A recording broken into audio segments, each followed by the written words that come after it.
all of this abuse of power and corruption did occur. And there's all the evidence anyone would need to see it.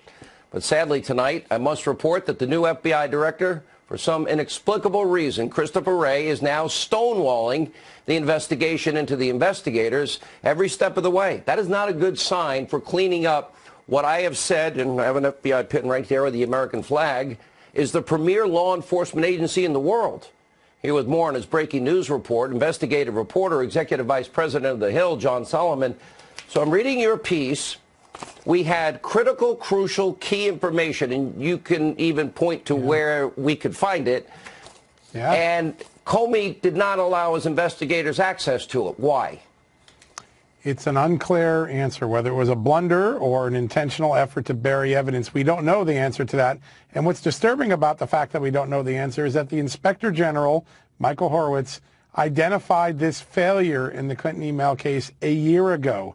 A year ago. We've had two attorney generals since then, Jeff Sessions and now Bill Barr. We've had Chris Wray in charge all that time.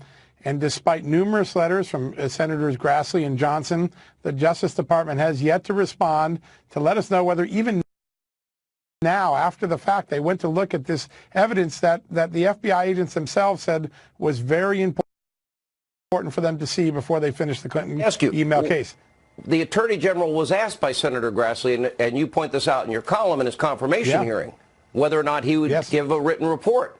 So where does that stand at this hour? 8 months ago. Yep, there's been no response, crickets to the Senate. And again, the American public are left in the dark, and it creates that perception, as you rightfully mentioned, Sean, of a dual system of justice. Explain the nature of this evidence that they had right at their fingertips, and they didn't allow investigators to see. Yeah, we can only get a little glimpse of it from the descriptions in these letters and correspondence that I was able to look at. But it appears to be highly classified information, possibly some of copies of Hillary Clinton's emails or people who looked at them, or other evidence of communication around Mrs. Clinton's email server. It is highly, highly classified. So classified that some members of Congress, even though they have high levels of classification, couldn't see it. Only special people could go into a specialized SCIF. So whatever this is highly, highly sensitive information. But the FBI should have saw it 3 years ago. All right. That